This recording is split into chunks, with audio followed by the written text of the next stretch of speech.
All right, here we go. Week 1, season opener. This is going to be huge. We're going to be streaming this on Thursday night. It's going to be a hell of a time. You guys know how we do. Ravens, Chiefs, week 1. They're going to be at Arrowhead Stadium, 8 o'clock. This is going to be magic, right?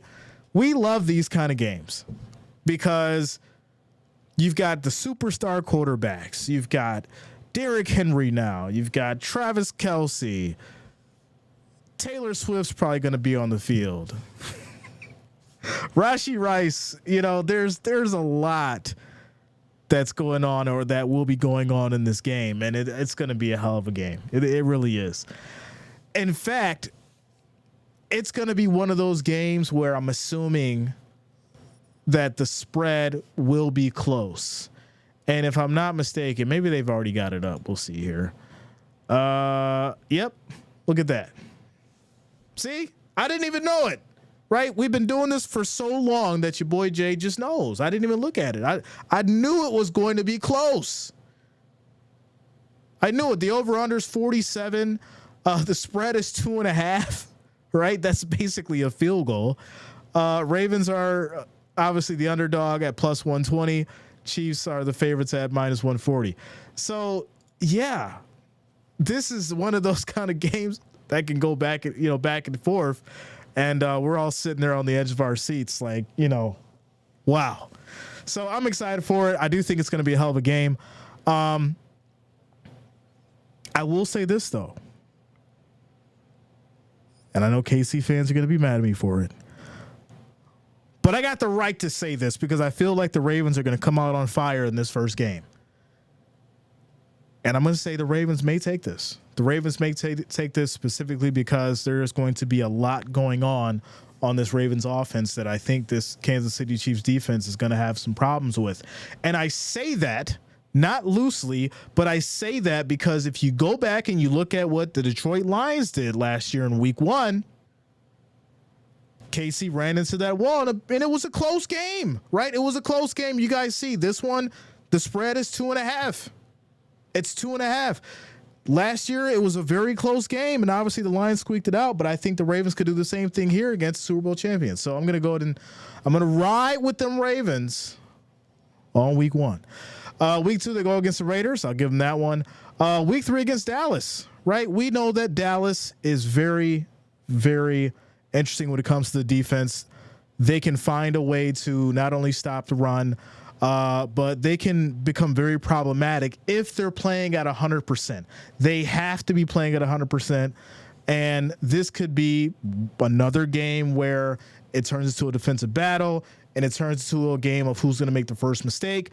Now, I'm just not completely sold as far as where Dak Prescott is right now, and I think that's the biggest thing for me as far as figuring out what exactly is going on with Dallas, because Dak Prescott is, for me at least, someone who is also having the issue of getting over the hump, making those necessary changes to become bigger than those critical moments. So, yeah, this could be Ravens in a close one. I'll give Ravens this one as well. Week 4 against the Bills, against my Bills, week 4. Now, listen, there's obviously changes on both sides. You guys know that. I do think this is going to be probably a battle of the running quarterbacks, obviously, right? We know how Allen gets. We know how Lamar gets. Once again, the Bills having a change as far as for defensive coordinator. So everything is going to be really, really wild as far as, week 4 as well. It's very, very difficult. You guys know I'm a very unbiased Bills fan. I'm going to have to say it's a toss-up for me because it's really hard for me to say, all right, the Bills are just going to, go to Baltimore and beat the Ravens at home. It would be the same thing if the Ravens are coming to Highmark Stadium against the Bills. It's I think the home field advantage favors the Ravens here, and it's going to be a very difficult game for the Bills, but I'm going to say it's a 50-50. Moving on to Cincinnati, going against the Bengals. Now, Joe Burrow, he's got so many issues as far as injuries now, and he's showing up to, fashion events with his back out in Paris. So I'm really starting to question where his head's at. And it's really unfortunate because you don't want to see your quarterback with their back out in Paris shooting, photo shoots for fashion shows. You'd rather see them in a, mini camp, training camp, things like that, where they're throwing the ball. But hey, who am I to knock someone who's out in Paris at a fashion show who makes millions of dollars? I'm just going to leave it at that. With that said, I'm going to go ahead and give this one to the Ravens as well. Moving on to the Commanders.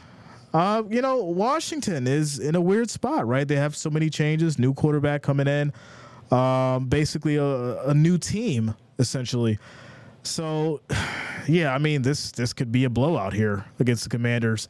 So I'll give the Ravens that one for sure. Tampa Bay's weird. They sometimes have, these weird games where they find a way to win. Baker Mayfield, he gets hot and, everybody wants to catch the ball in the Buccaneers, and then they squeak out with a win.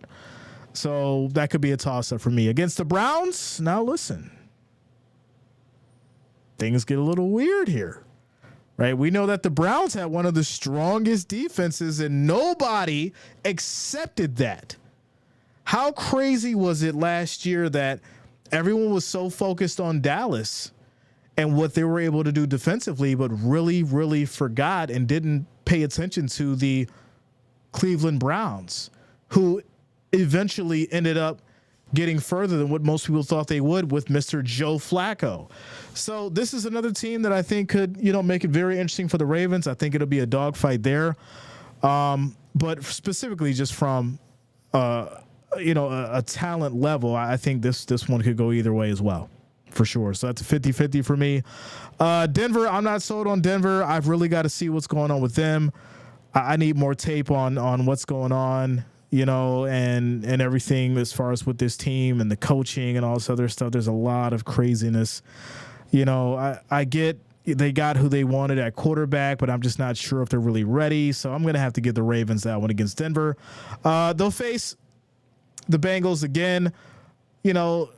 They may split, right? The Ravens may take the first one, Bengals get the second, or, the Bengals take the first one, Ravens get the second one.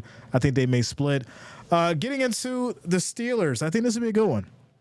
The real question is whether or not you're going to see Russell Wilson or Justin Fields playing, and, who's going to be able to do the most against the Ravens defense. After that's going to be the Chargers. I'm just not sure what Herbert's going to do without, his key wide receivers. Hopefully they figure that out. We'll get into that in the next few weeks. After that's going to be against the Eagles, right? There'll be Ravens against the Eagles, battle of the birds once again. And I just don't think Jalen Hurts is going to be playing at the level that, he was years ago. I think things are starting to kind of slow down for him. So I'm going to have to ride with the Ravens against the Eagles. I think it's going to be really wild, right? They'll get into the bye week. Next after that, they'll play the Giants. Do I need to say more? They'll have Pittsburgh again. Houston could be interesting, right? We know what CJ Stroud's doing. They've got Diggs now, came over from the Bills. Tank Dell. There's a lot going on there as far as this Houston team. They're balling out as far as on defense. They've got a lot of good stuff going. This could be a hard, tough battle for the Ravens there. I may actually give the edge to Houston. After that, it's going to be the Browns again, and that is going to be your Ravens schedule going into next season.